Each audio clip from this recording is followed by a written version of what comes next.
आज व्यासपीठावर उपस्थित असलेले आमचे आदरणीय आणि आमच्या सर्वोदय चळवळीचे एक खंदे निष्ठावंत जुने कार्यकर्ते हरिभाऊ वेरुळकर गुरुजी, आमचे विद्यार्थी राहिलेले डॉक्टर बळीराम बागल, चक्रधर बागल, ज्यांच्या आग्रहामुळं जालन्याला येण्याचा योग मला आला, आमचे मित्र प्राध्यापक बसवराज कोरे, इथे जालना कॉलेजमध्येच ते प्राध्यापक होते मत्स्योद्योगीमध्ये, त्यांचाही जालन्याचा गेल्या अनेक वर्षापासूनचा अनुबंध आहे। या ठिकाणी महानुभव पंथाला मानणारे आपण सर्व स्त्री पुरुष एवढ्या मोठ्या संख्येत या कार्यक्रमासाठी चक्रधर स्वामींच्या अष्टशताब्दी महोत्सव मी अभिनंदनी करतो। आणि आपण 3 दिवस या महोत्सवात राहणार आहोत। आलो आणि घरी परत गेलो असं न होता चक्रधर स्वामींनी जो संदेश आपल्याला दिला, जी मानवतेची वाट आपल्याला दाखवली, त्या वाटेने जाण्याचा, तसं आचरण करण्याचा आणि त्या पद्धतीनं आपलं जीवन ठेवण्याचा आपण प्रयत्न केला तर आज सगळीकडे जे अंधारल्यासारखं वाटतं, सगळीकडे आपली घुसमट झाल्यासारखं वाटतं, ती स्थिती आपल्या आचारातून, आपल्या विचारातून, आपल्या वर्तनातून बदलू शकते असा सर्वज्ञ चक्रधर स्वामींचा विश्वास होता। आणि त्या भूमिकेतूनच त्यांनी जनमानसामध्ये सतत भ्रमंती करून, पदयात्रा करून हजारो लोकांशी संवाद साधला, त्यांची सुखदुःख समजून घेतली आणि भ्रमंती करत असताना जे जीवन अनुभव, उत्कट जीवन अनुभव त्यांना मिळाले, त्या अनुभवाचेच बोल आपल्याला लीळा चरित्राच्या माध्यमातून ऐकायला मिळतात। मराठी साहित्यातला पहिला गद्य ग्रंथ म्हणून ज्या ग्रंथाचा सन्मान केला जातो, तो ग्रंथ महानुभावांनी निर्माण केलेला ग्रंथ आहे। लीळा चरित्र हे एका अर्थानं चक्रधर स्वामींच्या चरित्र आणि कर्तृत्वाचा एक आलेखच आपल्या समोर सादर करण्याचा प्रयत्न झालेला आहे।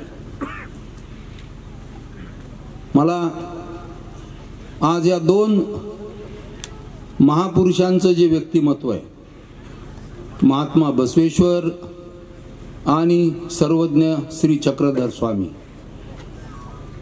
या दोघांच्या मध्ये एक 100-125 वर्षाचा अंतर आहे। 12व्या शतकामध्ये महात्मा बसवेश्वरांचं कार्य आहे, 13व्या शतकामध्ये महानुभव संत चक्रधर स्वामींचं कार्य। हे दोघेही एक 100 वर्षाच्या अंतरानं जरी आपल्या कार्याला लागले असले तरी दोघांच्या कार्याची दिशा, दोघांच्या कार्याचं लक्ष हे एकच असल्याचं आपल्याला पाहायला मिळेल। माझं आज आपल्याला नम्र आव्हान आहे की आजपासून 800 वर्षापूर्वी चक्रधर स्वामींनी महाराष्ट्राच्या सामाजिक, सांस्कृतिक, आध्यात्मिक, धार्मिक आणि सार्वजनिक जीवनामध्ये ज्या पद्धतीनं लोकसंपर्क करून आणि लोकांचे प्रश्न समजून घेऊन त्यावर योग्य पर्याय देण्याचा प्रयत्न केला, त्या सर्व प्रयत्नांशी आपण प्रामाणिक राहिलं पाहिजे। जग बदलेल का नाही सांगता येत नाही, पण मी बदललं पाहिजे।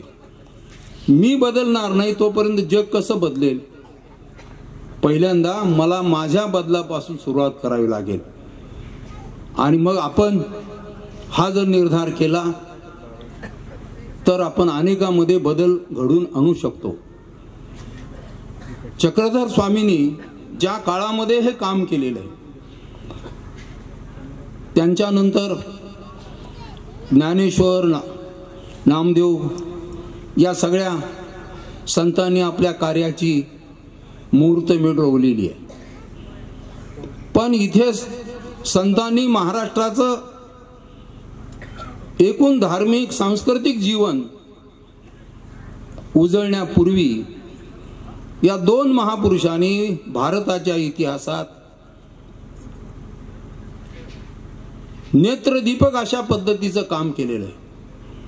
खरं पाहता त्या काळाचा विचार केला, त्या काळाला अंधार युग असं म्हणतात. इंग्रजीमध्ये त्याचा उल्लेख डार्क एज असा उल्लेख आहे. जवळपास आपल्या भारताच्या इतिहासामध्ये 1000 इसवी सन पासून ते 1857 पर्यंतचा काळ हा प्रामुख्यानं अंधार युगाचा काळ मानला जातो.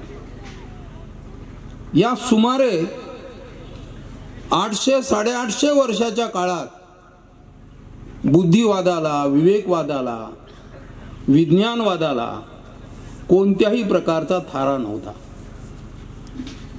ग्रंथात जे सांगितलं आहे तेच अंतिम सत्य आहे आणि पुरोहित जे सांगतात तेच खरं आहे, अशा पद्धतीची भूमिका ज्या काळामध्ये होती, ज्या काळामध्ये स्त्रियांना दुय्यम प्रतीची वागणूक दिली जात होती, माणूस म्हणून जीवन जगण्याचा मूलभूत अधिकारही त्यांना दिला जात नव्हता.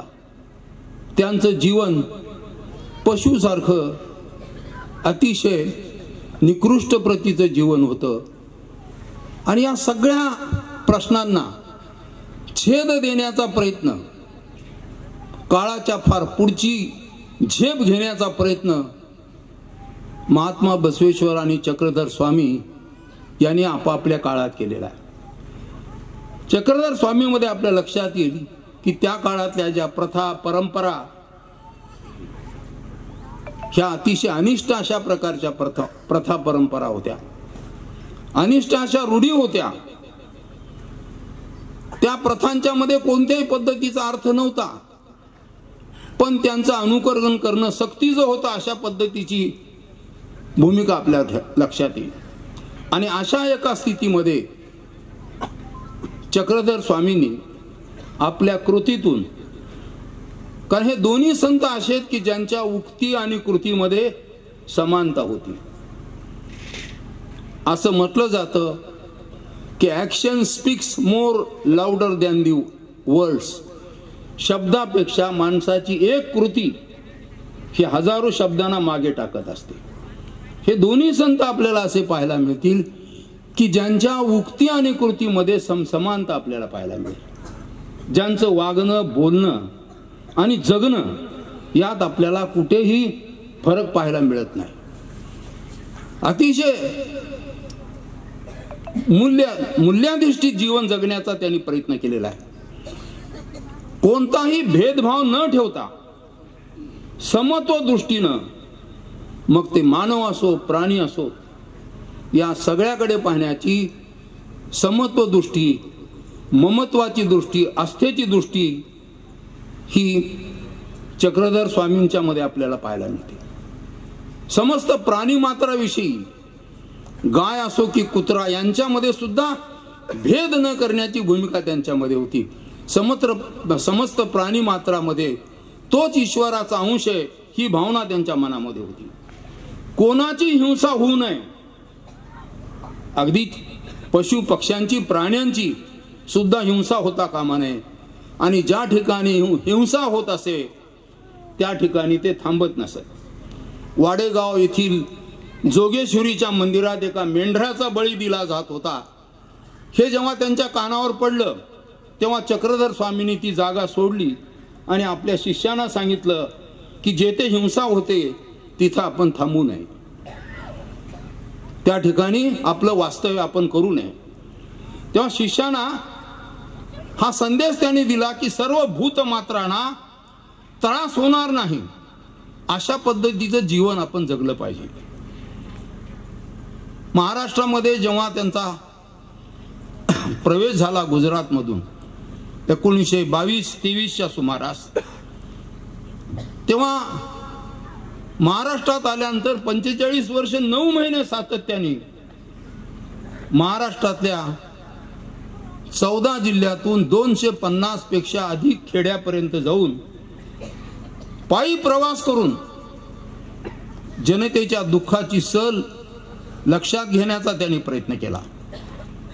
समाजामध्ये कुणी छोटा नाही, कुणी मोठा नाही, सर्व समान आहेत, ऑल आर इक्वल्स. ही जी भूमिका आहे, जी भूमिका फ्रेंच राज्यक्रांतीच्या वेळेस रुसो, वॉल्टेर सारख्या तत्ववेत्यांनी मांडली आणि सगळ्या जगाला सांगितलं, हा विचार फ्रेंच राज्यक्रांतीच्या अगोदर 600 वर्ष अगोदर, 650-6.5 वर्ष अगोदर महात्मा बसवेश्वर आणि चक्रधर स्वामींनी समस्त समाजाला सांगितला होता. पण त्यांचे विचार इंग्रजीमध्ये, जर त्या काळामध्ये इंग्लंड, फ्रान्स सारख्या देशाला गेले असते तर त्यांच्या विचारांची सुद्धा भूमिका बदलली असती, कारण या विचारांची त्यांना ओळखच झाली नव्हती. पण हे विचार त्यांनी त्या काळात मांडलेले. ज्या काळामध्ये मार्टिन ल्युथर नावाचा जर्मनी मधला धर्मसुधारक त्यावेळेसच्या पुरोहितशाहीला म्हणजे पोपशाहीला आव्हान देण्यासाठी उभा होता, त्याने त्या चर्च, जर्मनीच्या चर्चवर जवळपास 95 मुद्द्याचं एक निवेदन दिलं आणि त्यांनी सांगितलं की पोप हो, तुम्ही असं समजता की धर्माचे तुम्ही ठेकेदार आहात. धर्म असं सांगतो की पोपने समाजामध्ये नैतिकता, साधनसुचिता, पावित्र्याची भावना, समत्वाची भावना, स्त्री पुरुषांना भेदाभेदापासून अलिप्त करण्याची भावना, या सगळ्या गुणांची जोपासना करायला पाहिजे. पण त्यांनी 95 मुद्दे जे चर्चच्या गेटवर लावलेले होते त्या म्हणतो की तुम्ही तर एका अर्थानं अतिशय अनैतिक काम करत आहात, पाखंडी आहात, धर्माच्या नावावर समाजाची तुम्ही लूट करत आहात. अशा पद्धतीचा त्यावेळेसच्या धर्मव्यवस्थेला प्रोटेस्ट करण्याचा प्रयत्न त्यांनी केला. त्यामुळे त्यांनी जो पंथ काढला, नंतर त्या पंथाला प्रोटेस्टंट असं नाव मिळालं. विरोध करणारा कॅथॉलिक रोमन, जो जुना रोमन कॅथॉलिक धर्म होता, त्याला मोठ्या प्रमाणात त्यांनी विरोध केला. पण मी आपल्याला सांगतो की प्रस्थापित व्यवस्थेला जे आव्हान 16व्या शतकामध्ये मार्टिन ल्युथरने युरोपमध्ये दिलं, त्याच्या अगोदर जवळपास 400-450 वर्ष इथल्या प्रस्थापित पुरोहित आणि प्रस्थापित व्यवस्थेला आव्हानित करण्याचं काम महात्मा बसवेश्वर आणि चक्रधर स्वामी यांनी 12व्या आणि 13व्या शतकात केलं. की तुम्ही जो आम्हाला धर्म सांगता तो धर्म न्यायाचा धर्म नाही, नीतीचा धर्म नाही, तो शोषणावर आधारलेला तुमचा धर्म आहे आणि हा धर्म आम्ही मानणार नाही, त्याचा विद्रोह केल्याशिवाय आम्ही थांबणार नाही. अशा प्रकारची भूमिका जी युरोपमध्ये 16व्या शतकामध्ये मांडली, ती इथे 12व्या आणि 13व्या शतकामध्ये अत्यंत कणखरपणे मांडण्याचं काम बसवेश्वर आणि चक्रधरांनी त्यांच्या शतकामध्ये केलेलं होतं. अतिशय क्रांतिकारक विचार या दोघाही संतांच्या जीवन चरित्रामध्ये, कार्यामध्ये आपल्याला पाहायला मिळालं. चक्रधर स्वामींनी आपल्या कृतीमधून अस्पृश्यतेला मूठ दिली. आपल्या लक्षात येईल की महाराष्ट्रीय संतांनी खूप मोठं काम केलं. वर्ण व्यवस्था निषिद्ध आहे असं सांगितलं, पण वर्ण व्यवस्था समूळ नष्ट करण्याच्यासाठी जे प्रत्यक्ष कृती करायला पाहिजे ती कृती महाराष्ट्रीय संतांनी केली नाही, हे स्पष्ट आहे. फक्त वैचारिक पातळीवर याची मांडणी केली. अस्पृश्यता निषिद्ध मानली पण अस्पृश्यता नष्ट करण्याच्या दृष्टीनं जी प्रत्यक्ष कृती त्यांच्याकडून होणं अभिप्रेत होतं ती महाराष्ट्रीय संतांनी अंमलात आणली नाही. परंतु इथे आपल्या लक्षात येऊ शकेल की बसवेश्वर असोत किंवा चक्रधर स्वामी असोत यांनी आपल्या कृतीतून अस्पृश्यतेला मुठमाती देण्याचा निर्णय घेतला. अगदी चांभार जातीच्या माणसाने त्यांना जेवायला बोलावलं, त्यांच्या घरी जेवायला जाण्याची, त्यांच्या हातचं जेवण खाण्याची तयारी 13व्या शतकामध्ये चक्रधर स्वामींनी केली. आंध्रामध्ये तेल्याच्या घरी ते गेले आणि त्या तेल्याच्या घरी त्यांनी मुक्काम करून जेवण केलेले. मागाने त्यांना लाडू दिला होता खाण्यासाठी. तो लाडू चक्रधरांनी तर खाल्लाच, पण आपल्या सगळ्या शिष्यांना सुद्धा त्या लाडूचा प्रसाद त्यांनी दिला. म्हणजे जे विचार आज आपण मानतो हे विचार 21व्या शतकात देखील हे विचार अजून आमच्यामध्ये पूर्णपणे रुजवून घेण्याची आपली तयारी नाही. ते विचार 12व्या-13व्या शतकामध्ये या समाजासमोर मांडण्याचं धैर्य त्यांनी केलं असं आपल्या लक्षात येऊ शकेल.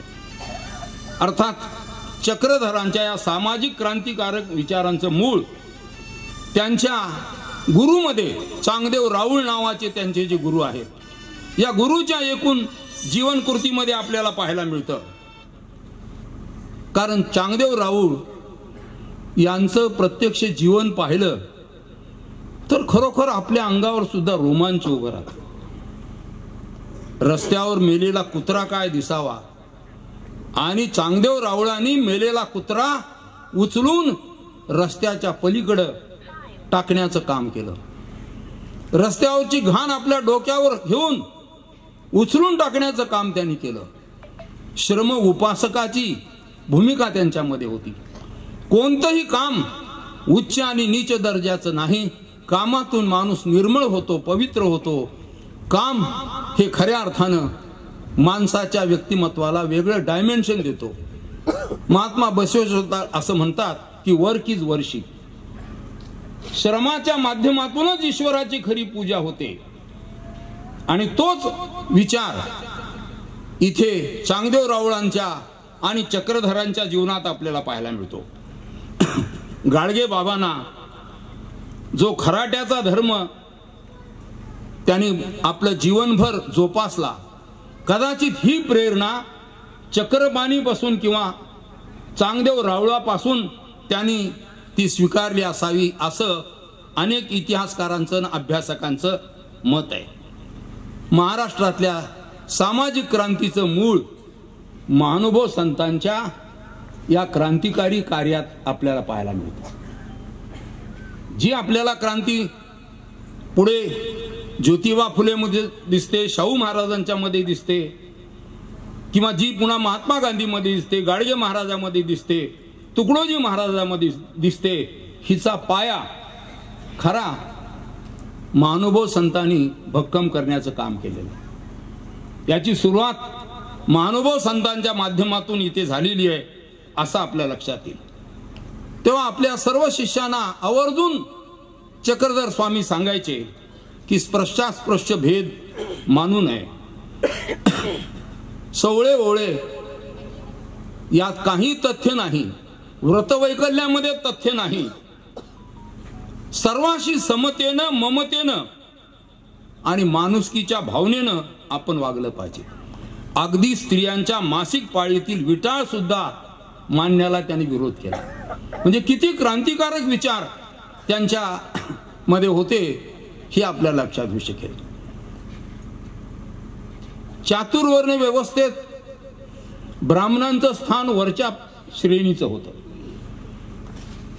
मी तर असं म्हणेल की भारताच्या इतिहासातला हा एक महान क्रांतिकारी विचारवंत आणि प्रबोधनकार आहेत चक्रधर स्वामी, की ज्यांनी सांगितलं की ब्राह्मणत्व सर्वात नीच आहे.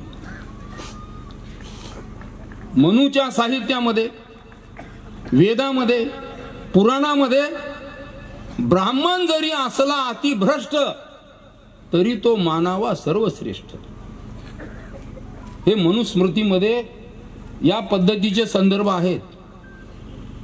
ब्राह्मण व्यसनी असला, कसाही असला तरी त्याला श्रेष्ठ मानावं. मला असं वाटतं की इतक्या धैर्यानं 13व्या शतकामध्ये चक्रधर स्वामींनी ब्राह्मणत्व सर्वात नीच मानलं होतं. त्यांच्या विचारामधून त्यांनी मानवामध्ये उच्च नीच भेद करणं निषिद्ध मानलं होतं. कोणत्याही अवास्तव गोष्टीला महत्त्व देणं, गायीला विशेष महत्त्व देणं आणि कुत्र्यांना, अन्य प्राण्यांना तुच्छ समजणं ही गोष्ट देखील चक्रधरांना मान्य नव्हती. ज्या काळामध्ये यादवांचा राजा रामदेवराव हा देवगिरीवर राज्य करत होता आणि त्याच्या पदरी हेमाद्री पंडित नावाचा पंडित होता. पण हा हेमाद्री पंडित जेव्हा चक्रधर स्वामी मूलभूत सामाजिक परिवर्तनाचे विचार, क्रांतिकारक विचार समाजासमोर ठेवत होते, तेव्हा हेमाद्री पंडित सर्व प्रकारच्या विकृतींना, वाईट चालीरीतींना, वाईट गोष्टींना प्रतिष्ठा देणारा असा चतुर्वर्ग चिंतामणी नावाचा ग्रंथ लिहित होता. या चतुर्वर्ग चिंतामणी नावाच्या ग्रंथामध्ये 2000 व्रतांची निर्मिती त्यांनी केली. म्हणजे मी हिशोब केला तर साधारणतः रोज 4 ते 5 व्रत असा त्याचा हिशोब येतो. रोज 4 ते 5 वर्षामध्ये 2000 व्रत माणसाने पाळावी. हा दिवस शुभ आहे, हा अशुभ आहे, ही वेळ शुभ आहे, अशुभ आहे, मांजर गेलं, आडवं गेलं, अशुभ आहे. अशा 2000 व्रतांची यादी करणारा चतुर्वर्ग चिंतामणी हा ग्रंथ तो निर्माण करत होता. या सर्व व्रतांच्या मध्ये, या सर्व त्याच्या ग्रंथांच्या मध्ये सामान्य जनतेचं शोषण करण्याची धार्मिक व्यवस्था निर्माण करणाऱ्या या सनातनी पंडिताला चक्रधर स्वामींनी आव्हान दिलं होतं. धार्मिक सामाजिक कारस्थानांना हाणून पाडण्यासाठी चक्रधर स्वामींनी आपल्या अनुयायांना 4ही वर्णाशी, ब्राह्मण, क्षत्रिय, वैश्य आणि शूद्र या 4ही वर्णाशी आपण निकटचा संबंध ठेवावा, त्यांच्याकडे अन्न ग्रहण करावं, कोणाला निषिद्ध मानू नये. आणि या पार्श्वभूमीवर चातुर्वर्ण व्यवस्थेचा प्रखर विरोध करण्याचं काम आपल्या लक्षात येऊ शकेल की चक्रधर स्वामींनी केलेलं. ज्या चातुर्वर्ण व्यवस्थेने समाजातला बहुसंख्य लोकांना दाबून टाकण्याचा, त्यांची प्रतिभा बरी होऊ दिली नाही, त्यांचं अस्तित्व बरी होऊ दिलं नाही, त्यांची प्रतिष्ठा या समाजामध्ये मान्य होऊ दिली नाही, यांना दाबून टाकण्याचं काम, यांना सतत जे आहे समाजामध्ये सप्रेस करण्याचं काम त्यांनी केलेलं होतं. त्याच्या विरोधात एक मोठी क्रांती चक्रधर स्वामींनी केल्याचं आपल्याला दिसेल. अर्थात डॉक्टर वी कोलते सारखे अभ्यासक असं म्हणतात की चक्रधर स्वामींनी हा परिवर्तनाचा जो विचार आहे, माणूस बदलण्याचा जो विचार आहे, हा जैन आणि बौद्ध धर्मातील आचरणावरून घेतला असावा असं मत वी कोलते यांनी दिलेलं आहे. आरबी मेश्राम नावाचे जे अभ्यासक आहेत, जे महानुभव संप्रदायाचे गाढे अभ्यासक मानले जातात, ते म्हणतात की महानुदय संप्रदायाने अवैदिकत्व ठसठशीतपणे मांडण्याचा प्रयत्न केला. ह्या सर्व गोष्टी, ज्या वैदिक गोष्टी आम्हाला सांगितल्या जातात त्या अवैदिक आहेत, त्यात कोणत्याही प्रकारचा तथ्यांश नाही, अशा पद्धतीचा आरबी मेश्राम यांनी मांडलेला मुद्दा अतिशय महत्वाचा आहे. समाजातील भेदभावाच्या विरोधात उभा टाकणारा वर्ग सामान्यतः शोषितांचा असतो. शोषक कधीही प्रस्थापित व्यवस्थेच्या विरोधात आवाज बुलंद करत नाही. जो दबला जाणारा माणूस आहे, शोषला जाणारा माणूस आहे, तोच आवाज बुलंद करण्याचा प्रयत्न करतो. तो शोषण मुक्तीतून बाहेर पडण्याची त्याची ईर्ष्या असते, त्याची एक इच्छा असते, आणि तोच खऱ्या अर्थानं सामान्यपणे शोषितांचा आवाज बुलंद करत असतो. महामानवानी चक्रधर स्वामींनी एका अर्थानं समाज क्रांतीला फार मोठी चालना दिली. आणि विविध प्रकारच्या जाती जमातीमधून आलेल्या लोकांना मानवतावादी मार्गाने जीवनाचा रस्ता आपण पुकारला पाहिजे. रुळलेल्या वाटेनं आपण जायचं नाही. नवी वाट आपण निर्माण करायची. प्रस्थापितांच्या वाटेनं आपण जायचं नाही. आपण नव्या वाटेनं जाण्याची जिद्द आपल्यामध्ये ठेवायची. ही भूमिका त्यांनी मांडली. लिंगायत धर्माचे प्रवर्तक महात्मा बसवेश्वर यांच्या बाबतीत असं म्हटलं जातं की ते ब्राह्मण जातीत जन्मले होते. महात्मा चक्रधराशी असं म्हटलं जातं, महासाईने एकदा चक्रधरांना त्यांच्या पूर्व आयुष्याबद्दल विचारला असता चक्रधर स्वामी महाराज म्हणाले की आम्ही सामवेदी लाड आहोत. त्यामुळे काही अभ्यासकांना ते सामवेदी ब्राह्मण वाटतात. अलीकडे काही अभ्यासक त्यांना क्षत्रिय मानतात. पण खरे तर चक्रधर स्वामी वर्ण जातीच्या पलीकडे गेलेला एक महापुरुष होता. वर्ण जातीच्या मर्यादेमध्ये त्यांनी स्वतःला कधीच अडकून घेतलं नाही. त्यांनी ब्राह्मणत्व नीच आणि अधम असल्याचं तर सांगितलंच होतं. परमेश्वर प्राप्तीच्या मार्गातील धोंड त्याच्यातला खरा अडसर जर कोण असेल तो ब्राह्मण आहे आणि त्याचा अहंकार आहे असा स्पष्टपणे त्यांनी उल्लेख केलेला आहे. आम्हाला परमेश्वरापर्यंत जाऊ देण्याचा प्रयत्न करत नाही. मी आज विचार करत होतो या देशातले आणि परदेशातील जी मंदिरं आहेत ही सगळी मंदिरं बांधली कोणी? पाथरोटाने बांधली, गवंड्यानं बांधली, बहुजनाने सगळे मंदिरं बांधली आणि मंदिर बांधल्यानंतर बहुजनांनाच प्रवेश नाही. किती उलटा न्याय आहे लक्षात घ्या. सगळी मंदिरं आम्ही बांधली, आम्ही घाम गाळला आणि त्याच्यातून मंदिरं आम्ही उभी केली, त्याचे कळस आम्ही उभे केले, त्याचा भक्कम पाया आम्ही भरला बहुजनांनी आणि त्यांनाच मंदिरामध्ये जाण्याची परवानगी नाही. म्हणजे हा किती उलटा न्याय आहे. आणि हा उलटा न्यायाला वेशीला टाकण्याचं काम संतांनी केलं. जन्माच्या जातीवरून लहान आणि मोठा असा कोणालाही मानता कामा नये. शत्रूंना सुद्धा समान वागणूक दिली पाहिजे, सन्मानाची वागणूक दिली पाहिजे. अगदी हेमाड पंतांनी चक्रधरांना त्रास देण्यासाठी जे शिपाई पाठवले, जे शस्त्रधारी लोक पाठवले, त्यांना सुद्धा चक्रधरातला महामानव मुनी असं म्हणून संबोधतो. या मुनींनी असं त्यांचं स्वागत करतो. जसं ज्योतिबा फुल्यांनी मारेकऱ्यांना काय रे बाबानो कशासाठी आलात? मारेकरी म्हणाले की आम्ही 1,000 इनाम आम्हाला मिळणार आहे तुम्हाला मारल्यानंतर. अरे जरूर मला मारा, पण मला मारण्यापूर्वी ही जी महारवाड्यातली मांगवाड्यातली पोरं मी शिकवतोय ह्या पोरांना शिकवण्याची जबाबदारी तुम्ही घ्या. मारेकरी बघायला लागले, अरे ही तर आपली मांगवाड्यातली पोरं, तो त्या चिंदीबाईचा मुलगा, ते दिसायले त्यांना. आणि त्यांनी एकदम महात्मा फुलेंचे पाय धरले आणि सांगितलं आम्हाला माफ करा. त्यांनी फरशी कुऱ्हाडी त्यांच्या पायावर टाकून दिल्या आणि त्याच्यानंतर दोघेही महात्मा फुलेंचे शिष्य झाले. एक तर वेदोक्त पुराणांचा गाढा अभ्यास करणारा पंडित निघाला, दुसरा त्यांचा अंगरक्षक म्हणून जीवनभर त्यांचा साथीदार राहिला. तर मारेकऱ्यांना मुनी,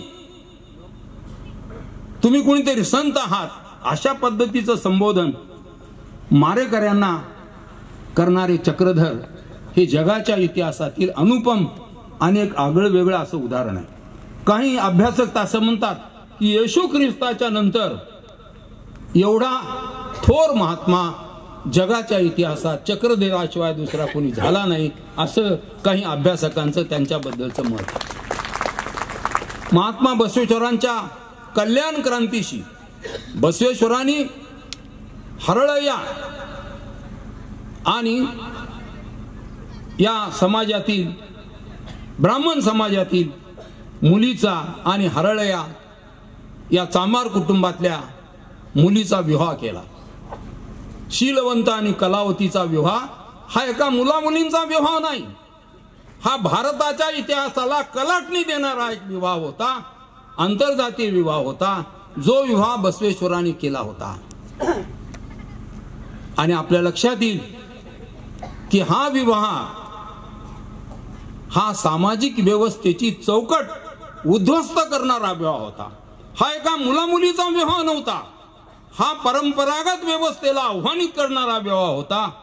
आणि म्हणून आपल्या लक्षात येऊ शकेल की महात्मा बसवेश्वरांच्या कल्याण क्रांतीला हाणून पाडण्यासाठी बिजल राजा आणि त्याच्या अनुयायांनी जी प्रतिक्रांती केली, जी काउंटर रेव्होल्यूशन केली आणि त्या काउंटर रेव्होल्यूशनच्या द्वारे बसवेश्वर आणि त्यांच्या अनुयायांना पाठलाग करून नष्ट करण्याचा, मारण्याचा, त्यांचं साहित्य उद्ध्वस्त करण्याचा जो प्रयत्न केला, कॉम्रेड कृष्णा मेंडसे असं म्हणतात की बसवेश्वराच्या कल्याण क्रांतीशी आणि बुद्ध महावीरांच्या विचारसरणीशी चक्रधराचं अतिशय जवळचं नातं असल्याचं त्यांनी स्पष्ट केलेलं आहे.